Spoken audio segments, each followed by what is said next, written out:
Another key feature change with this engine design on the P4 Cascadia is you can notice that the coolant is a different color.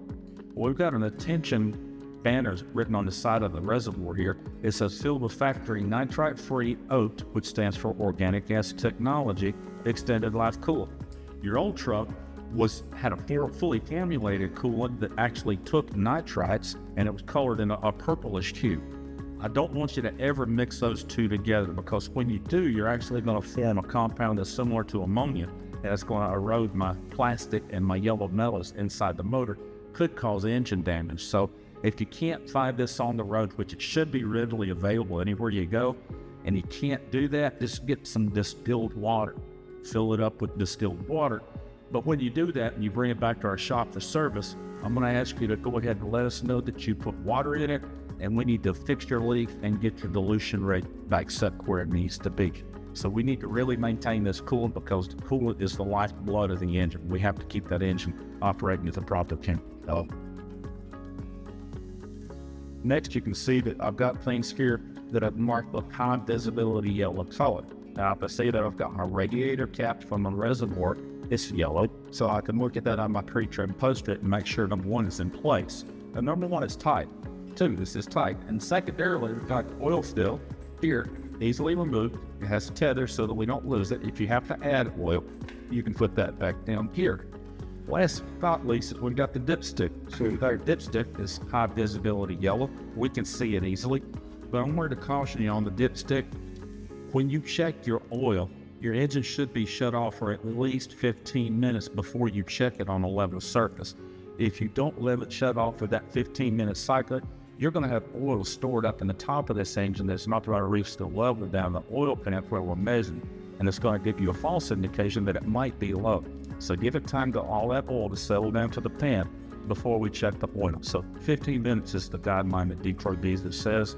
So we use that, and you simply pull its dipstick out, wipe it off, restick it, and check it. So that's easy to do. I just don't want you to make the mistake some drivers do, which they turn the truck off as soon as they get to a fuel island, pop the hood, check the oil, now low, add a gallon, and now you're a gallon overfull max. So that's why I caution you. We've also moved the jump spark post and then migrated to the right-hand side of the engine. You can't see it real well, but the ground scud is right here with the black cover, and the red cover is right here, and these are closely located to the batteries in case you need to get jump started. Simply pull those off and the service provider can jump your truck. Also, the oil bin con that used to be on the right-hand side of your truck, if you're familiar with our old P3 models, the P4 now, we've moved that off the truck and we put the air dryer in this location to help us and you better maintain the truck. You can see that easily. It's right here, it's easy to get to. And you can see that the engine is actually shorting. It's not shorter.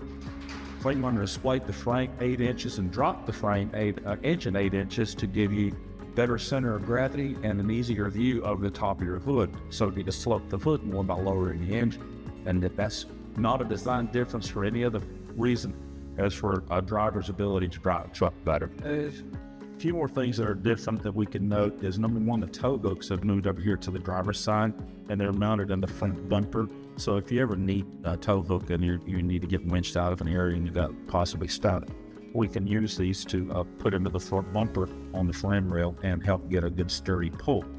And as you look over here to the right, you can see that we have this weird looking thing on your steering. That's actually an electric servo, and it's measuring where your steering angle sensor is, but also it's doing an assistant on your steering to help you drive down the road straight and keep it in between the lines, whichever left, right, or center you choose to have it set in. But that's that electric servo, so there's nothing really to worry about.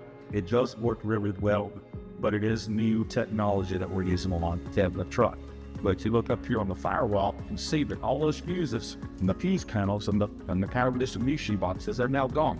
So we've cleaned this up on the left-hand side of the firewall and have less problems with corroded connections, blown fuses, and things of that nature. So all these have moved inside the cab free.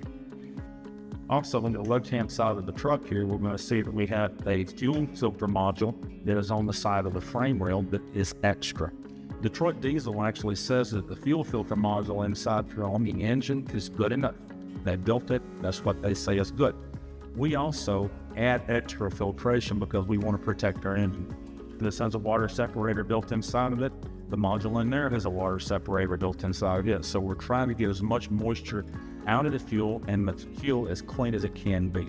So if you ever had your fuel filter changed and you have a hard time starting your truck, Detroit also built a fuel primer that's located right here. Like you can see this, I'm going to unscrew this like an old Caterpillar's primer, unscrew it, and then I can use it as a pump. It's a plunger. And you're going to pump it until you feel resistance, and then you're going to screw it back down.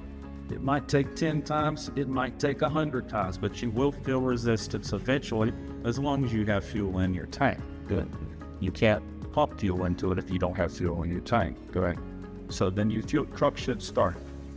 Over here on the left-hand side, also you can see this funny-looking device that's on the side of your steering wheel. Well, that's an electric servo, and that's actually part of your lane keep, lane steer assist to help you drive the truck.